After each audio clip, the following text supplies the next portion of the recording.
Welcome back to the Relationships Made Simple podcast for men with me, Bryce Bauer. Today, I want to talk about why good guys struggle in dating. You've probably heard the phrase that nice guys finish last. And there can be truth to this if we don't understand our own patterns around being nice. And on the other side, there are elements of being an annoyingly confident man that we can integrate without becoming a complete douchebag. To put it simply, one theory I have is that if you want to attract women in the short term, be a confident asshole. It's likely to work. Of course, you'll attract women who have daddy issues, who struggle with boundaries, or who may have their own mental health issues that you can manipulate. You can do that. I'm not recommending that, but be prepared for it to blow up in your face. It will, guaranteed. Now, if you're looking for a secure long-term relationship and you feel like being nice, your general nature is holding you back, not getting you the results that you want, this is going to be a good podcast for you.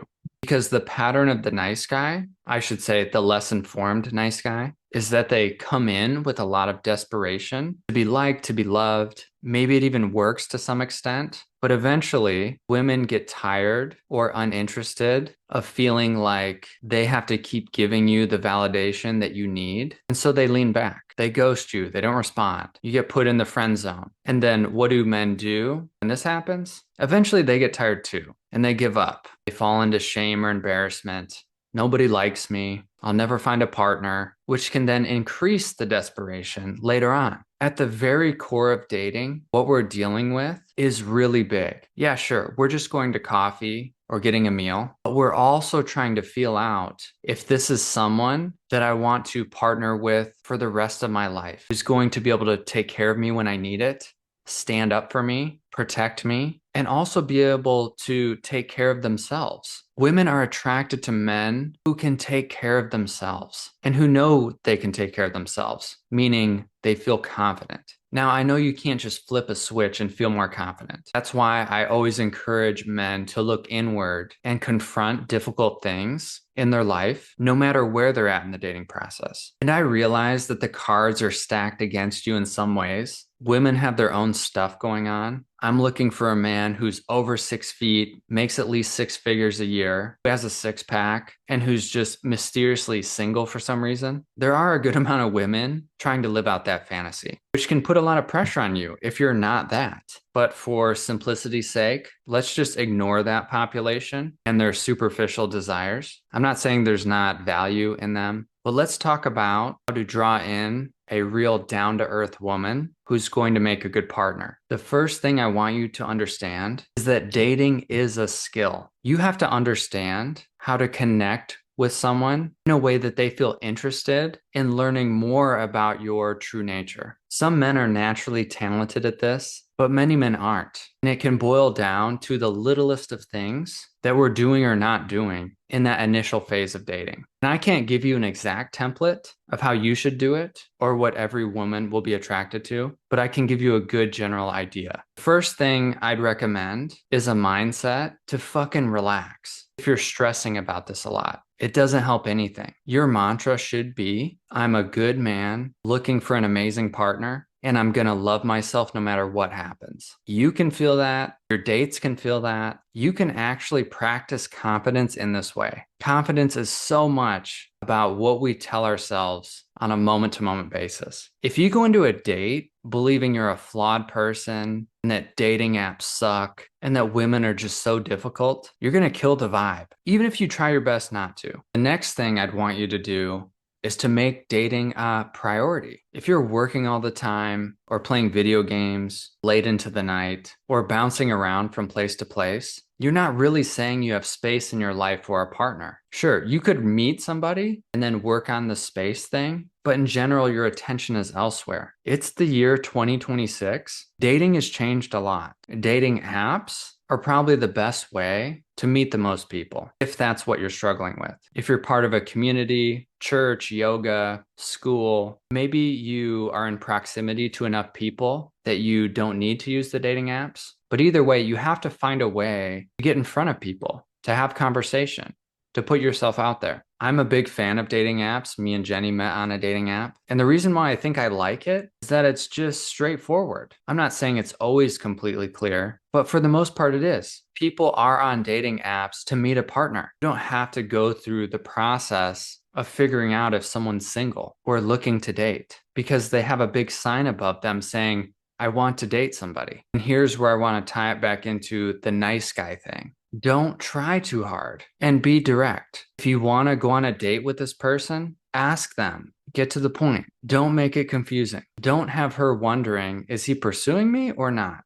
I think this is where some nice guys can get into trouble because they're indirect. They're afraid to put themselves out there. So they just try being really nice over and over again in hopes that the woman will then approach them and do the hard work for them by taking the risk to show more interest or get a little bit vulnerable or ask them on a date. It can be a confusing message. There's also an element to the nice guy syndrome, which is that they can be pretty pouty. They might be sarcastic and make jokes. Oh, you don't really like me. You probably think I'm too nice. You never return my texts. Oh my God. Huge turnoff. So negative. I don't think any woman likes this. And what's the point?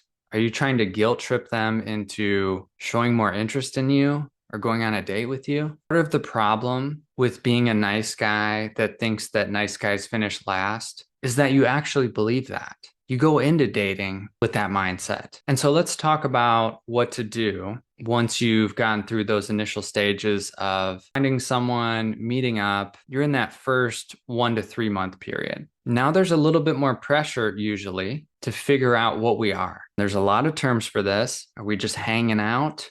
Are we dating? Are we boyfriend, girlfriend? Is this a situationship? And it's probably more about the amount of face time you've had with this person than it is the timeline. But here's the deal. Don't linger for too long. Women want to feel chosen. And so if you feel confident in yourself, you have the space for a relationship, you're committed to working on yourself throughout the process, you feel that inner knowing that you want to be with this person, here's what you should do. Have a direct and open conversation and really listen to what comes back with empathy and compassion for both of you. Sometimes this is easy.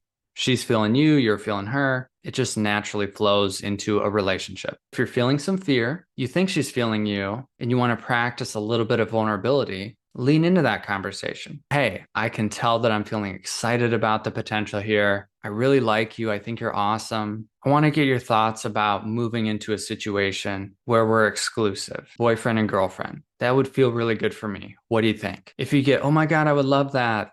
Great. If you get, I'm not really sure, I kind of want to date around, this is where you need to keep your nice guy stuff in check. Let her be where she's at. You can validate it. That makes sense. But then get honest with yourself. Is that going to work for you? A lot of nice guys linger in relationships because they're desperate that they won't meet somebody else. And so they stay in something that doesn't really feel good. And there's this really interesting thing that happens when people set boundaries and speak their truth is that it highlights what's already there. Some people think it changes things. I think it highlights what's already there. So just using this example, if you were to say, oh, that makes total sense, you want to keep dating or you're not ready, saying something like, I don't think that's going to work for me right now is going to draw up more truth. And she's going to have to sit with that. She might be like, yeah, that's fine. And then it's like, oh shit, well, I guess you really didn't want to date me. At least you figured that out sooner. Or she might be like, wow, do I want to lose this guy? Maybe she's never had a guy step up like that and be direct. It's not a threat. Granted, you have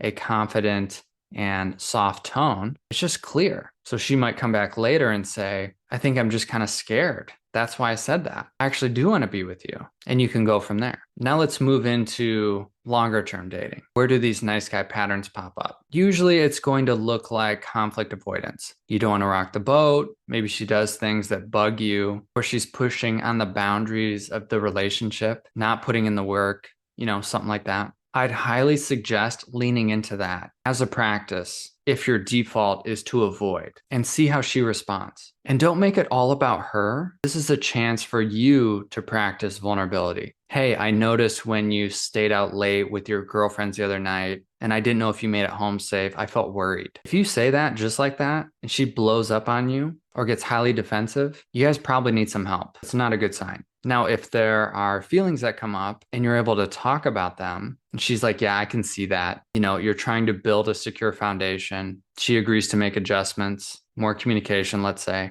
Great. That's a win. But what you don't want to do is continue to let things slide, because whether you know it or not, it will build resentment. This is what really takes nice guys down, is resentment. Nice on the outside, raging inside. And if you're raging inside, it's either going to come out onto somebody else, probably your partner, or you're going to implode inside. You're going to feel flat, depressed, maybe look for some way to cope, but it's going to go somewhere. And so maybe you can see a theme here that so much of what I'm talking about is balance and practice. Practice being confident. You can fake it till you make it on some level by changing the narrative in your mind. You need to continue to work on it in your own life, doing the things that a confident man would do. And then you need to be honest and direct with people. This is the way to learn. And if I were to take a stab at why women are attracted to those assholes that seem 100% confident and even treat them like shit, I would guess that there's some distorted view of power that they're seeing. And power can equal protection. They stand out. And there's something about that that is attractive. Again, I think it only works in the short term, not the long term. What we're going for here is long term. Sometimes harder in the short term, better in the long term. Well, I hope this was helpful today. If you want some extra support, you can join the men's group that I run. Just reach out to me. Feel free to send me any questions. You can also find a link to set up a first session for half off on my website. And I invite you to write a review if you're finding value in this. I put several hours of effort into this every week. And if you could take a few minutes to write a review, it would really mean a lot to me. I don't run ads. This is all me. Thanks, guys. I'll see you next week.